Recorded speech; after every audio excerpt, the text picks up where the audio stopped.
بأكد عليك يا أحمد، الأوضة دي لازم تتفضى قبل نهاية الشهر. لازم تسلمها لملكها الجديد، وإلا هتضطر تدفع غرامة تأخير 59,000 جنيه اللي اتفقنا عليها في العقد. مش عايز وجع دماغ.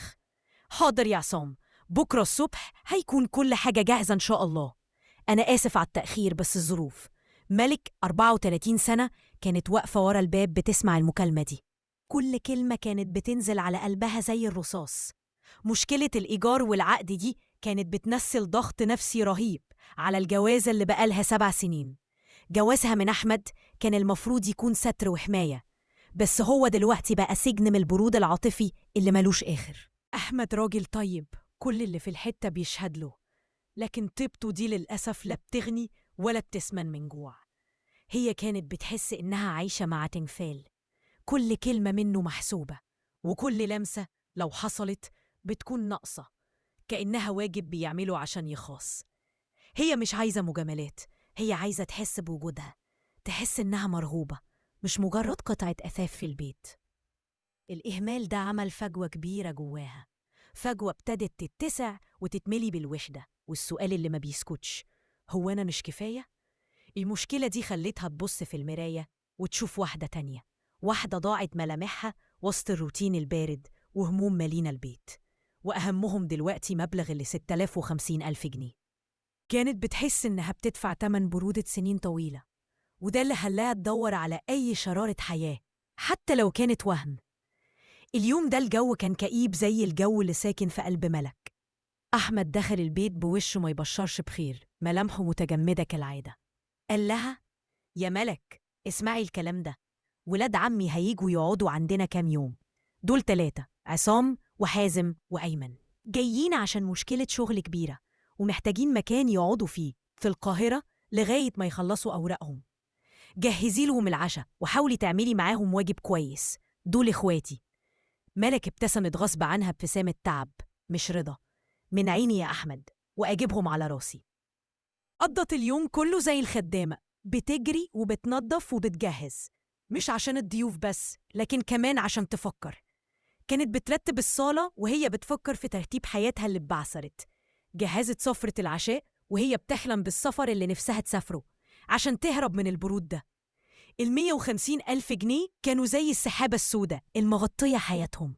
هي شايفة إن أحمد مش بيحاول يدور على حلول، هو بيتهرب وبيحطها في مواجهة الأزمة.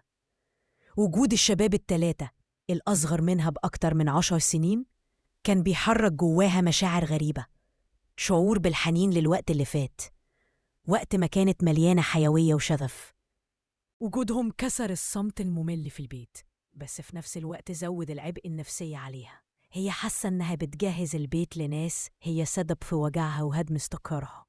مع أذان المغرب البيت اتقلب. دخلوا عصام وحازم وأيمن، صوتهم عالي وضحكهم مالي المكان. البيت فجأة رجع ليه الحياة. ملك استقبلتهم بابتسامة مصطنعة، قدمت القهوة والبلح زي ما الأصول بتقول، لكن عينيها كانت بتراقبهم. مش بتقارنهم بأحمد، لأ، هي بتقارنهم بنفسها زمان. وهي بتتكلم معاهم وتحضر الضيافة حست بالإحباط اللي ماليها. سمعتهم بيتكلموا عن السفر والشغل والمستقبل، عن أحلام لسه عايشة. شافت في عينيهم شرارة الحياة اللي مطفية في بيتها من سنين. هي مش عايزة الشباب دول، هي عايزة الإحساس اللي هم عايشينه. الغيرة ملتها، من حريتهم، من قدرتهم على الحلم، من الإحساس إنهم شايفينها كست جميلة مهتمة بنفسها. وده إحساس كانت فقباه من زمان. الليلة دي معرفتش تركز، كل كلمة بتسمعها منهم كانت بتخبط في دماغها. بعد ما خلصت الضيافة دخلت أوضتها، حست بنار الغضب بتسري في عروقها. نار مش موجهة لا لشباب ولا لأحمد، نار موجهة لحياتها كلها. حاولت تنام بس عينيها مفتوحة، دماغها شغالة زي الطاحونة. أزمة ال90,000، برود أحمد، شبابها اللي بيضيع. أحمد نايم جنبها بيشخر بهدوء كأنه مش شايل هم حاجة. ده زود النار اللي جواها. قامت في نص الليل تشرب مية عشان تهدي أعصابها، وهي خارجة من الأوضة لمحت أيمن نايم في الصالة، الغطا مغطي نصه، نايم في هدوء.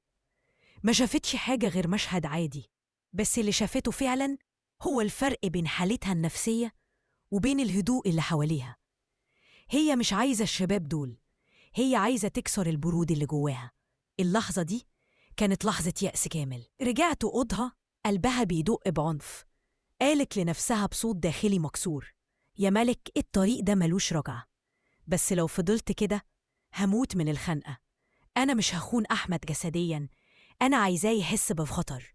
الصبح صحيت بعينين حمرة من التفكير. أحمد كالعادة لبس وخرج بدري.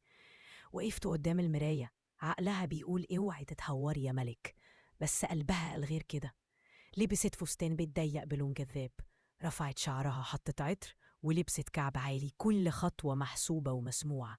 نزلت المطبخ، صوت كعبها بيقطع الصمت. جهزت الفطار بخطوات بطيئة ومتعمدة. دق الباب ودخل ولاد العم. قدمت الفطار بتحاول تبان طبيعية، بس جواها كانت نار. لاحظوا التغيير، شافوا الاهتمام بنفسها، وده اللي هي كانت عايزاه. هي مش بتشوف فيهم رجالة، هي بتشوف فيهم اعتراف إنها لسه موجودة. مسكت تفاحة، قشرتها ببطء، وبدت تاكلها وهي بتبص لهم نظرات ساكتة كلها وجع. الجو بقى مشحون بالضغط النفسي.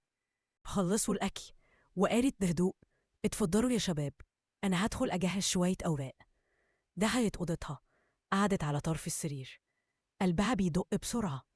بعد شوية دق الباب. حازم واقف، وشه مرتبك. دخل وقفل الباب. الهدوء تقيل والمكان كله مشحون.